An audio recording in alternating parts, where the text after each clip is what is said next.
গত 4 জুলাই যুক্তরাষ্ট্রের টেক্সাসের মধ্যাঞ্চলে হওয়া ভয়াবহ বন্যায় বুধবার পর্যন্ত অন্তত 119 জনের মৃত্যু হয়েছে বলে জানিয়েছে স্থানীয় কর্তৃপক্ষ। ধারণা করা হচ্ছে মৃতের সংখ্যা আরও বাড়বে।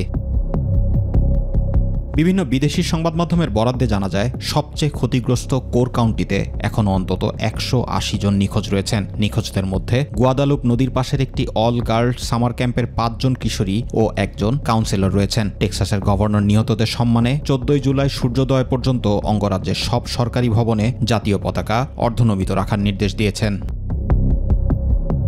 এদিকে মঙ্গলবার নিউ মেক্সিকো অঙ্গরাজ্যের দক্ষিণ মধ্যাঞ্চলীয় গ্রাম রুইডোসোতে আকস্মিক বন্যায় আরও 3 জনের মৃত্যু হয়েছে বলে জানিয়েছে রাজ্যটির কর্মকর্তারা। যুক্তরাষ্ট্রের জাতীয় আবহাওয়া পরিষদের তথ্য অনুযায়ী গত 1 দশকে দেশটিতে প্রতি বছর গড়ে 113 জন মানুষ বন্যায় প্রাণ হারিয়েছেন, যা আবহাওয়া সংক্রান্ত মোট মৃত্যুর প্রায় 6 ভাগের 1 ভাগ।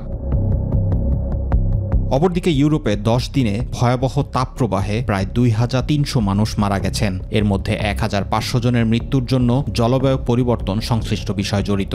বুধবার প্রকাশিত বিজ্ঞানীদের এক প্রাথমিক গবেষণা প্রতিবেদনে এমনই ভয়াবহ তথ্য উঠে এসেছে।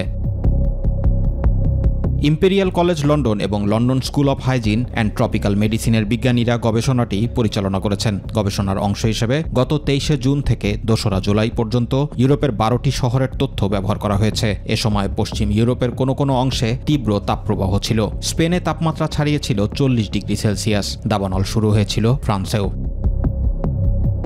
জুবাইর রহমান, মাই টিভি নিউজ।